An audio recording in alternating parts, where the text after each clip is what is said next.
The algorithm. Some people hate it. Some people think it's a kind of dance. Either way, this episode is going to give you a brand new perspective on the algorithm. Now, you might be wondering, how can the algorithm have anything good for me or for the world or for anyone? And in this episode, you are going to find out, because I'm asking the very important question: is the algorithm here to drain you, or maybe it's here to train you?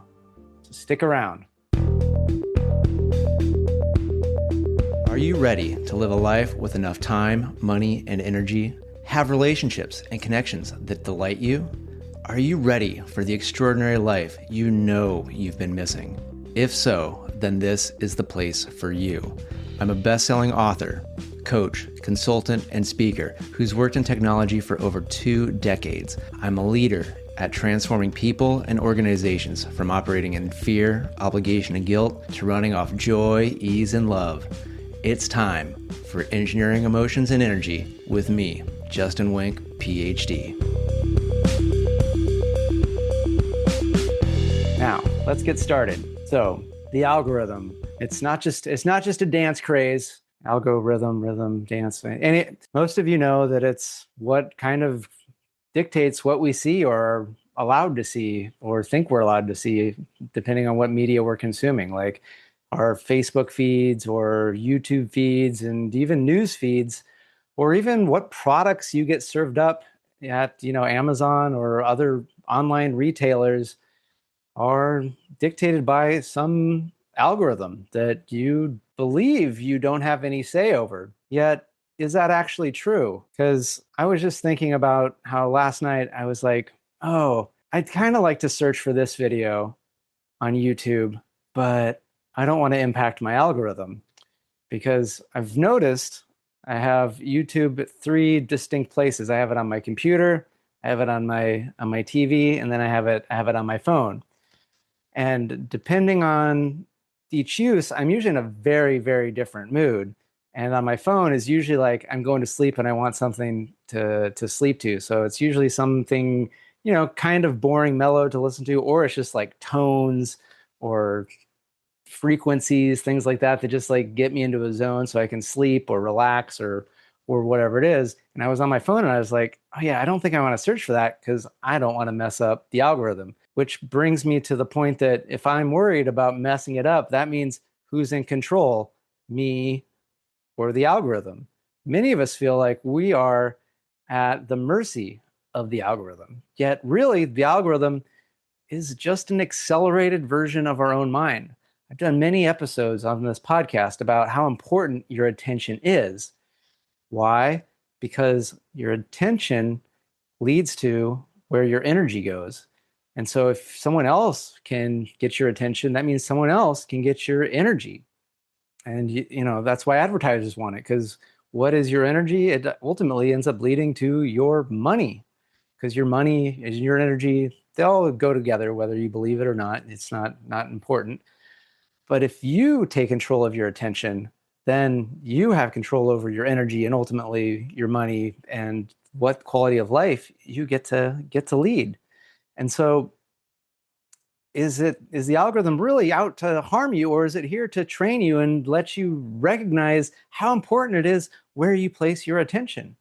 It's kind of like I'm thinking of like the movie Terminator 2, where I believe it starts out Sarah Connor's been in jail or whatever because the first movie happened, yet she's not looking at it like this is a horrible thing, because I believe one of the first scenes we see of her, she's like doing pull-ups in prison and she's doing push-ups, because she sees that this time in prison or jail, whatever, or actually maybe it's a mental facility, but this is a time for her to prepare for what she knows is coming, a time where, the T1, T800, when Arnold returns and she thinks he's going to kill him, he's going to kill her.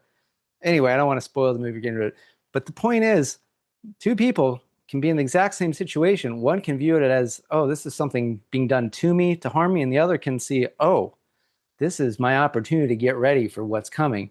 And that's what I want you to start thinking about when it comes to the algorithm of what's serving up, what's coming into your eyeballs whenever you open your laptop, unlock your phone, or open up the TV. Because really, it's your opportunity to see what is it you're allowing your attention to go to? Because whatever your attention goes to, the algorithm is just going to detect that and feed it back to you tenfold. Meaning that once you deny something about 10 times, I haven't actually figured this out, but it feels about right. Once you say, I don't want that, and a lot of these platforms, you can literally go, I don't want to see this again. I don't like this. No, thank you. You do that, you're disciplined, and soon your feed is going to be just like my Facebook and my Instagram feed, and that is incredibly fucking boring. I can't even stand to be on Instagram or Facebook for more than a few minutes just because it's just incredibly bland content at this point. And I love that. You might be going, Justin, I see you posting all the time on these platforms and whatnot. How is it that you're saying you're not spending any time? Well, I'll tell you my secret. I have somebody do most of my posting for me. I choose the posts, I write the content that goes with it. Sometimes I have, some things that help me with the content, but I go through it, I read it, and I approve it and massage it, and I'm happy with whatever goes out on my feeds. But somebody else schedules it through another platform, and that ends up there. And then I have somebody to also check my comments to see if I have anything to respond to. So that's why if you comment on something and you're like, why does it take him a week or two? That is why, because somebody has to go, Justin, you have comments. And then I eventually get around to it and I respond. And I'm grateful for the comments and I thank you. And I'm even more thankful for how well I get to feel because I'm not constantly at the mercy of, is there a notification? Does somebody want something, this or that or the other thing? You might be going like, well, Justin, maybe I can't do that. And maybe you're right, because I do believe there are three important categories of any time there's sort of an algorithm involved. One is this is for your work. You make money because of this. So, if you're an influencer or a content creator, or for whatever reason, being on Instagram, Facebook, TikTok, all these things is a significant source of where you derive your income from, then by all means, do what you got to do, make your money, and just see if there's things you can do to get some downtime, take some time away, and not be subject to this. Because it's not about everything being all or nothing, about, never having something come up, in front of you that makes you angry or makes you sad or makes you go, huh, what's going on in the world? Huh? It's not about that. It's about you being able to choose when you're going to opt into certain experiences. Again, it's about you being in charge of where your attention goes, right? So there's for your work, right? And then there's maybe for connection, for communication with the people you care about. And this is how, some of us first got into some of these platforms, was because, like, oh, it's a great way to keep up with friends that we met in other countries, or family from way back where, and we don't see very often, but we can keep up by seeing the pictures and the stories and things that we post. And that was cool. I enjoyed that, when a friend was truly a friend. And it's been a long time since it's worked like that, though, hasn't it? So what I would say is, if it's for communication, for connection, then you really don't need to mess with the feed. Curate your feed so that it's mellow, it's boring, that nothing that's going to make you angry, triggered, or want to like get into a fight or get sad or get scared shows up. And the people you care about, you know who they are. Go to their page, see what's up. And what could be start to be very interesting is if you go to their page or their whatever it is, and stuff like makes you like angry or whatever, you might start to go, huh, maybe this is not somebody I want to like keep up with all that often. And this can just be someone that when I need to interact, I'll respectfully interact, but maybe I don't need whatever they got up in my business, right? So that's healthy boundaries, right? And then the third is, there's the category of like, you just want to fuck around. You just want to fuck around. You just want some entertainment. You want some mindless. You want to be on an emotional roller coaster. It's the equivalent of going to a movie, right? And or watching a TV show. You're on the emotional roller coaster, and it's okay to do that every now and then, but know that you're choosing it. For me, my fucking around, I'm going to be on the roller coaster. That's when I get on Reddit, because I do it very rarely, but when I do, It's like I might just be on there for an hour and see all sorts of nonsense, funny, anger inducing, quizzical, and just, oh my gosh, how can I scroll past this fast enough? But I know that's what I'm getting into, right? And so kind of know your reason of why you're engaging with an algorithm, right? And similarly with purchasing things and, searching. Because again, it's like, whenever you search something in Google, you'll likely probably see that come up again. And again, that just means like be cognizant of like, oh, maybe I'm going to go use another, go incognito mode or use another search engine or something for this type of a thing.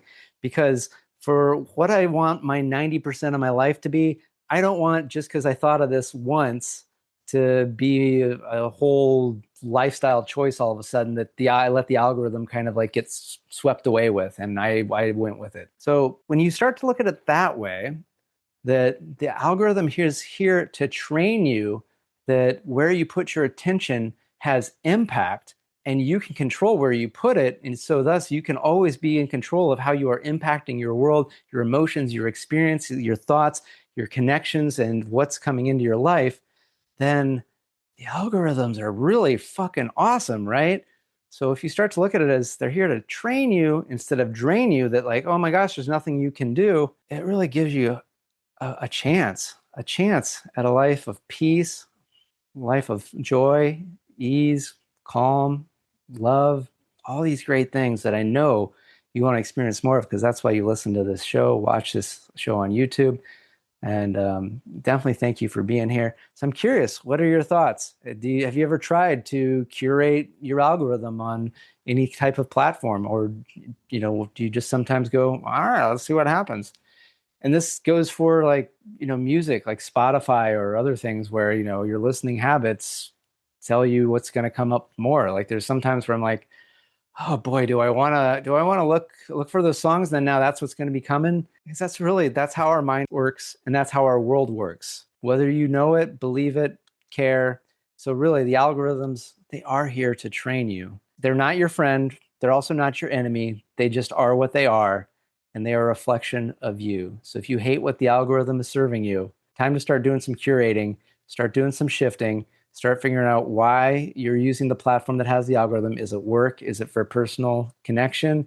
Or is it just for fucking around? And then when you know what it is, be very clear about what you engage with and that it's supporting that. And then being careful with how much time you spend on each one, and always ensuring that you have some time where you're in an environment where you do just get some calm, clear downtime to relax, to be at ease, to be with yourself, to be in connection with maybe what really matters, that has nothing to do with an algorithm. And so with that, I know maybe some of you were like, whoa, what happened to number 2 of the 6 best values to have in 2026?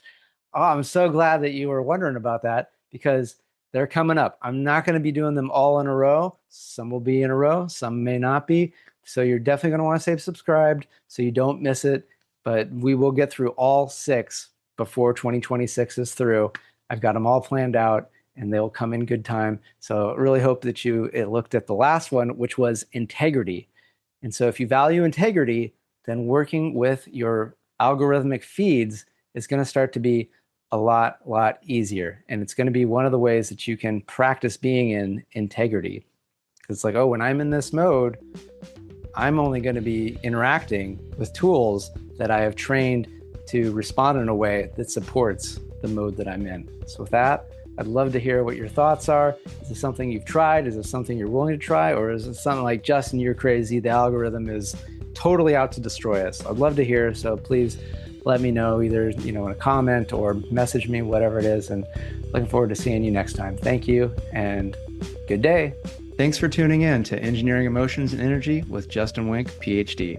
Today's episode resonated with you? Please subscribe and leave a 5-star review. Your feedback not only supports the show, but also helps others find us and start their journey of emotional and energetic mastery.